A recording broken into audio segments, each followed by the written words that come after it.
Afternoon everybody, hope everybody's okay today. It's Lorna Penfold here. Been sitting with my finger close to the button for about the last 30 seconds trying to pluck up the courage to press record. Anyway, I just thought I'd let you all know why I chose to join Younique. 90% of this is going to be about me, 10% is going to be about Younique. So there's probably 3 parts to my life. Some of you will know 1 part, some of you may know 2, a small handful of you will know 3 parts. So the first part has got to be my children, my beautiful grandchildren. My second part would be my life as a dance teacher. For 30 odd years I taught dancing in Brighton. And the third part is living with Alan and here in beautiful Spain.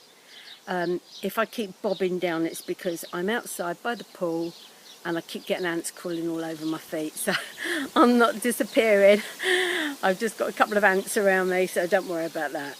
Yeah, speak of the devil. So, well, anyway, first of all then, just a quick touch on Younique. My daughter Frankie, she joined Younique as a presenter about 2 years ago now. I did the normal thing every mum would do on that sort of thing, you know, are you sure you're doing the right thing, you know, maybe you should be doing a normal job sort of thing. But no, she was determined, as my Frankie is, when she wants to do something, God bless her, and I'm you know, proud of her for that. Here comes one of the cats to join us now as well. So she joined Younique and she did great. She really did do well. I was worried, you know, oh, it's a scam, it's a pyramid scheme, this, that and the other. But within about a month, I saw difference in my daughter. She'd got 2 beautiful but hyper children, exhausted all the time, like all young mums are. But she was a different girl. She'd got some new friends, she was earning money. She was putting makeup on, which she hadn't done for ages either, and she was just looking gorgeous. We chatted about it a lot. Her reason being was that she decided that after she had her second child that she didn't want to be a dance teacher anymore. And she decided she wanted to be there for her children when they came home from school. And I can so understand that. So that was her choice, and part of me was sad, but another part of me thought, no, you've made a really good decision here. So so that was what Frankie did, and as I say, she did it and she looked great, and there was a part of me that felt a bit envious, and I thought, I wish I could do that. If only I was a bit younger, if only I was slimmer, if only I was more gorgeous, I would love to do that, play with makeup and what have you. But way down the line I thought, sod it, maybe I could do it. So I started watching different videos and network marketing things. In actual fact, there was one night I went to bed and woke up about 3 o'clock in the morning, couldn't get back to sleep. So I'd been watching odd network marketing videos when Alan wasn't about. And I was listening to something, and after a while he said to me, can you not sleep? I said, no, I really can't. I said, but, you know, don't worry, go back to sleep. Got my headphones on, got the iPad on.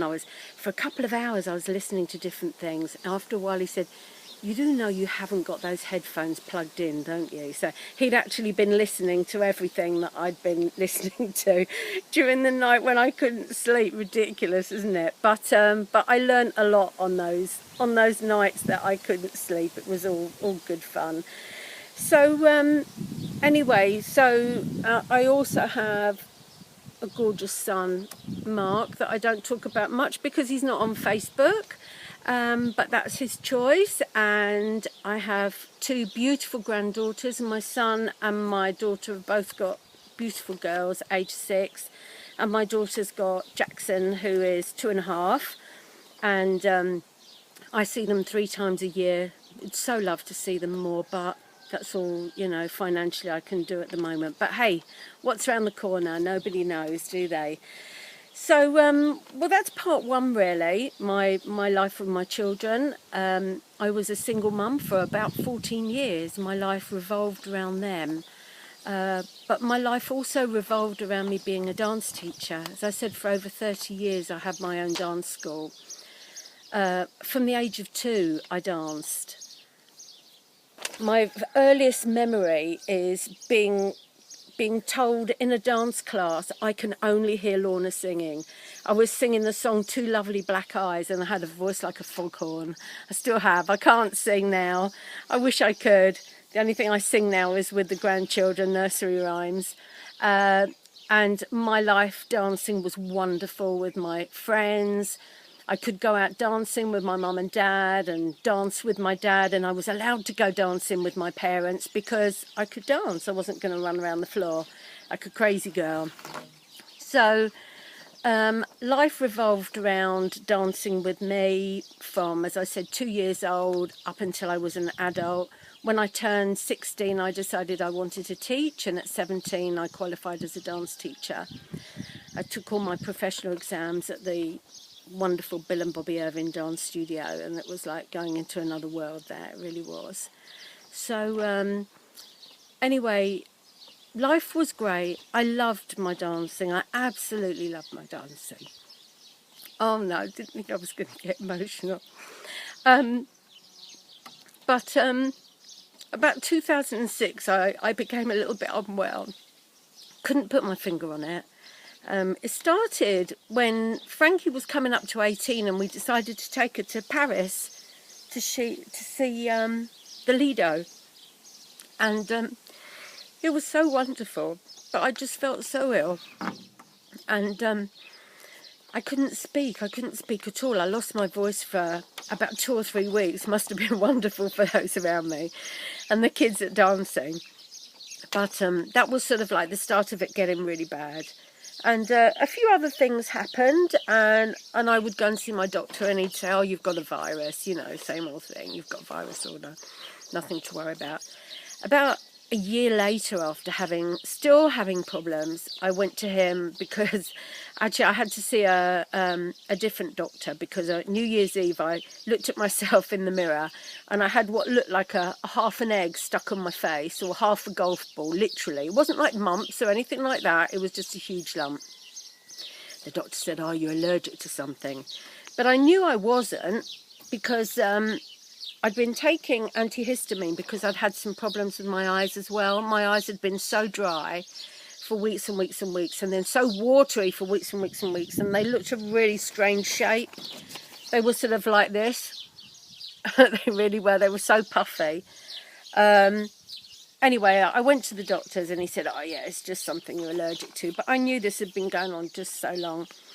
I remember a lady that we used to teach together, and one day she said to me, Lorna, you look like a caricature of yourself, because the following morning I had another lump up here. After a while it sort of spread around, so I did look like a hamster with mumps, really. And I had these eye problems, and I just felt awful all the time. I'm embarrassed to say, I lived on Red Bull and pills. That was the only way that I could get through my dance classes. I'd often be in tears in between classes, going from one to the other, because I just didn't physically know how I was going to do it.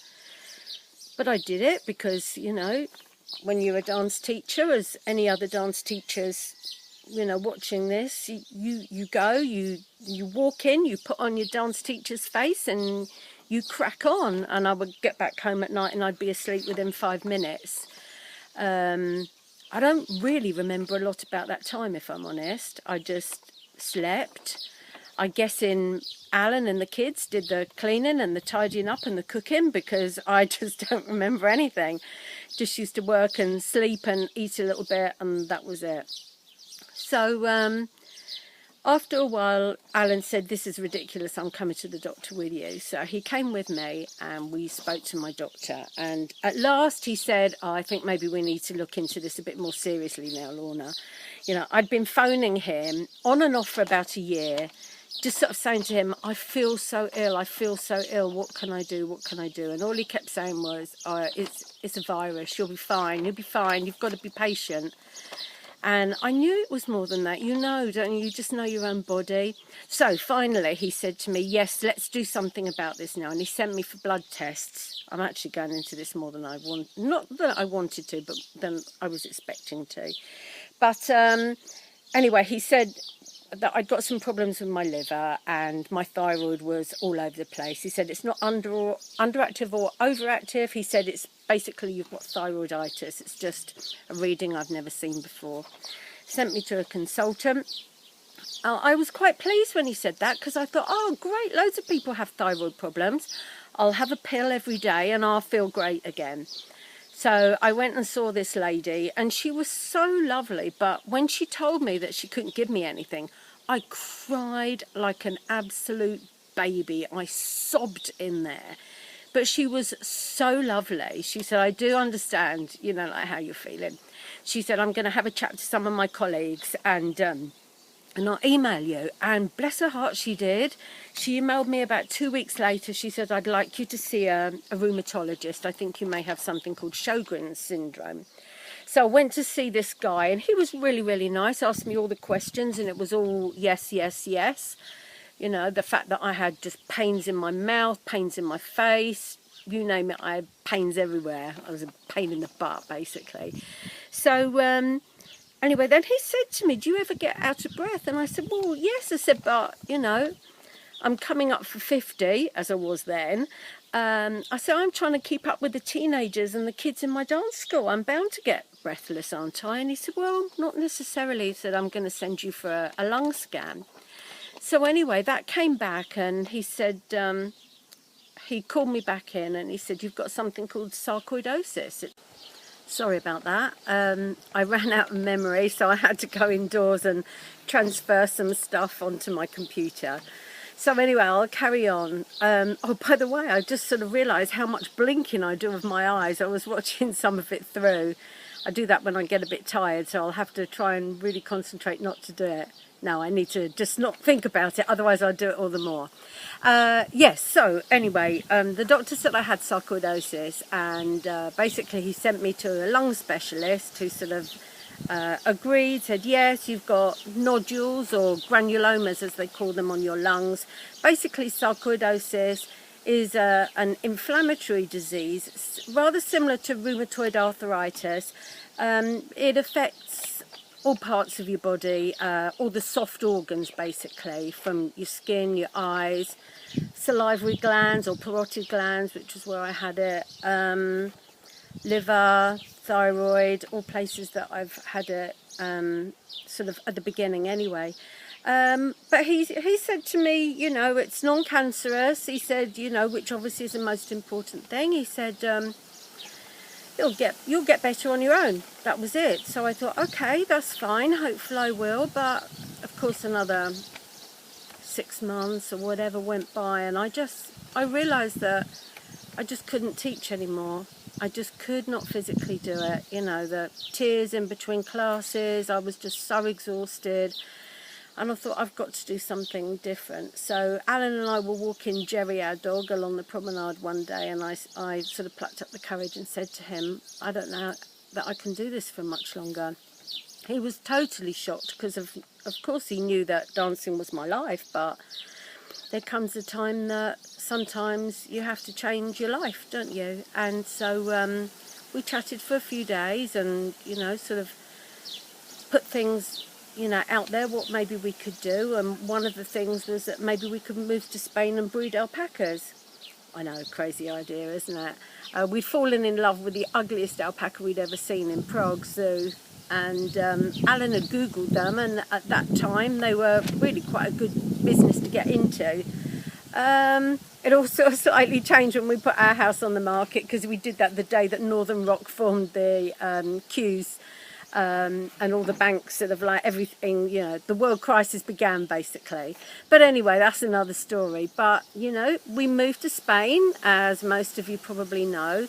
When I told my son, who was happily living with his girlfriend at the time, and he was just, oh, that's great, Mum, you know, free holidays, fantastic.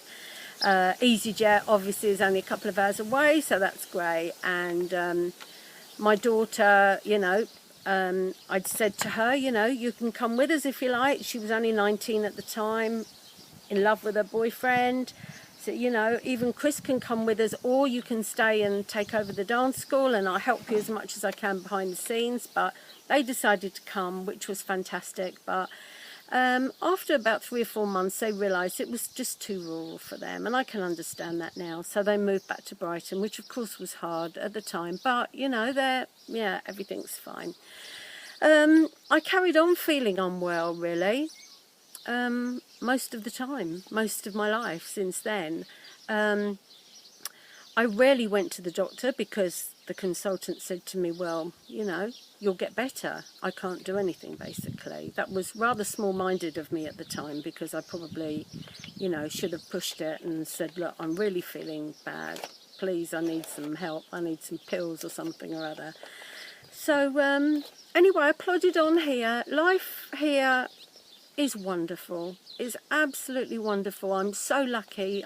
Was given my dance career, and then due to being ill, I now live in the most beautiful part of Spain, surrounded at the moment with swallows dipping down, having a drink at the pool, ants covering my legs.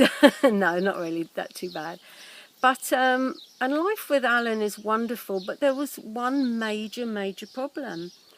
And I know it was due to my sarcoidosis, because it happened right at the very beginning, and it was so strange, and not many people know this, but I was suffering from severe depression, and I would go days without talking to Alan. I couldn't have lived with me. I really couldn't have lived with me, and he was an absolute saint. Well, he is an absolute saint, and it must have been so hard. I would go for days sitting, not talking. We would walk the dogs, and I felt so bad I could hardly stand up. It seems so ridiculous to say. I hate even using the word depression, because I think of people being suicidal, and I never felt like that, but there was just this heavy weight on me. But it's so strange, because people say, oh yes, well, you know, your children are away, you know, you're missing things from home, this, that and the other. You know, oh, you're a woman, it's that age. Yeah, I know, but this was different. And the only way that I can describe how different it was that it goes on and off like a switch, just like that. And I had a kitten dying in my arms 2 years ago. And as it was taking its last breath, switch, that depression lifted. Weird, eh? How does that happen? And that's the only way I can describe to people that this is different. I guess chemical imbalance, call it what you will, I don't know. Anyway, I'm really going off on a tangent. But I was sitting out by the pool about, oh crikey, it's got to be about 2 years ago now, and something happened with my eye. I'd been aware, thinking, oh blimey, my eyes are getting worse, looking at the telly one day. We have a tiny little telly. It's about that size, because it's good for solar, and it was getting so blurry. I thought, oh, I'm going to need to get myself some glasses at some point. And then I was out here, and something felt very strange in my eyes. We've got some friends here, and someone said, look at that bird in the sky. And I looked up, and I couldn't see a bird. I wasn't looking at the sun or anything. I couldn't see a bird, but I could see flashes. And it frightened me a little bit. So after a couple of weeks, I didn't want to make a big deal out of it, but after a couple of weeks I told Alan, and we went to see a friend of ours who has an optician in town, a French man, lovely guy and family. And I said to him, David, I've got a bit of a problem with my eye, could you have a look please? So he looked, and he immediately went, oh, you have a problem, you have a big problem, it's to do with your sarcoidosis, you must go to the doctor, you must run now, basically. Well, I didn't run now. In actual fact, I didn't go for about 3 or 4 days, because I was having a few other problems, and I was feeling very dizzy. I'd had lots of nosebleeds, and I fainted that particular day that he said I should go. So, oh no, it must have been a couple of days ago I fainted, and I thought, okay, now's the time to go. So Alan shoved me in the car, and off we went. And to be honest, he was more concerned about my eye than he was my fainting. That was due to whatever. So anyway, he said to me, oh, you must go to the hospital. You must go now. You must run. You know, there's all this panic, you know, Spanish panicking. So we did go, and I saw the most Well, for a start, the healthcare was absolutely amazing, and saw this really nice guy, and within 7 days I'd had 5 appointments, of which 4 of them, I believe, were with the consultant, and basically I was on steroid drops and what have you, and it was to do with my sarcoidosis. It's a condition called uveitis, and it's inflammation of the eyeball. And anyway, after seeing her for a while and being on steroids and what have you, and then they tapered me off the steroids because it helped, and then 6 weeks later it came back again, which was a bit of a pain. So I then had to see, another aunt, sorry. She sent me to see a rheumatologist, who another lovely lady consultant. And by the way, in Spain, you see your same consultant all the time, every time you go. So I'm lucky enough to see these 2 particular ladies every 3 months for checkups with my eyes and the rest of my body.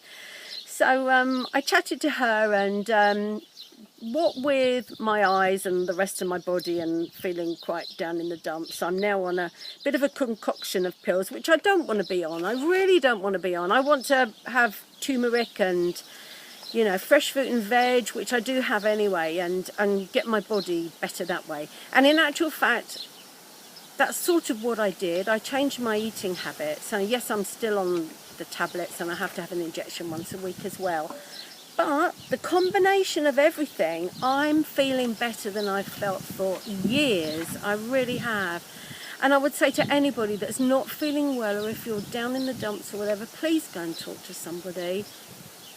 You know, it's a bit embarrassing to say, but I'm actually on antidepressants now. But God, I wish I'd gone and had them 8 years ago. I've wasted the last 8 years of my life. And I feel that I've wasted the last 8 years of Alan's life as well, because I felt so awful. But now I'm going to take you back to Younique, because had I not be feeling the way I was now, there'd be no way I could do this. No way at all. I couldn't take a selfie of myself. I couldn't do this in front of a video. I really couldn't. And when the opportunity came up and it was in Spain, I thought, yes, I'm going to go for it. I'm feeling good, and I'm going to go for it. And so I changed my diet. I haven't had any sugar in my diet for 6 months, 7 months now. I'm trying to keep off of, well, as many fats as possible. I still have a bit of olive oil, but basically I don't think I have anything else. Cut out, no sweets, no cakes, no biscuits, nothing naughty like that. So, and between everything, I'm just feeling bloody marvellous. Isn't that great? So I sort of thought, yeah, let's go for Younique. Let's take it on. And I signed up March the 2nd. No, May the 2nd, when we launched in Spain. The same day, I signed up a wonderful, wonderful lady called Linda, and now we chat every day, and I'm hoping that, you know, I'm inspiring her, and she's certainly inspiring me because she's working so hard. But this is an incredible opportunity for people to do this. Please don't all think, oh yeah, it's a pyramid scheme, it's a scam, this, that and the other. Hey, isn't life a bit of a pyramid scheme? There's always like a CEO at the top and what have you. And as long as you're earning money for yourself and you're doing what you want to do, Younique is all about uplifting, empowering and validating women. And I really, really see it like that. All the time I'm watching videos with some of the top status presenters, and they are so empowering, they really are. And I'd love to be able to feel that I could be like that at some point, and give somebody else this opportunity. Because hey, if you're sort of struggling with a job that you don't want to be doing, then just think about it. Think outside the box. You've got you know, you can work when you want to. You don't have to work 9 to 5. If you want to work for a couple of hours in the morning, and maybe you might have a child at nursery and spend time with them in the afternoon, then that's what you can do, and then pick up again in the evening. I'm not going to say it's easy. I spend hours on the computer researching things and what have you, but I love it, and I've got a fire in my belly that I haven't had for years, and I know I'm repeating myself, but I just love it. So, you know, if anybody else out there is just even thinking about it, just a smidgen, just give me a shout. You do, you know, I'll tell you all about it. You don't have to be worried about me spamming you or telling anybody else. It's just a, you know, it's just great. Oh, hang on, itch, I've got a bite, I think. So, I mean, basically, you know, if you've got a bit of drive and ambition, especially anybody out there that speaks Spanish and English, oh my word, you would just do amazing. I mean, I've chatted to some Spanish ladies, but I can't do the small talk. I've got loads of stuff translated that I can help with the work side of things, but I can't do the small talk. I went into town on Tuesday and I had a little, last Tuesday, and I had a little get together in a bar, and somebody came and bought this month's special offer off of me. I was over the moon. I've hit Montoro, I really have.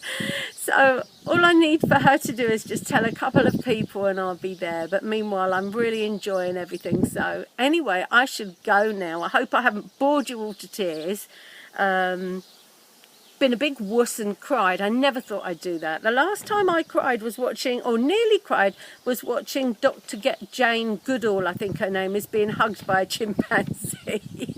That's how good I'm feeling at the moment. Silly moo, eh? Right, okay, I'm going to go.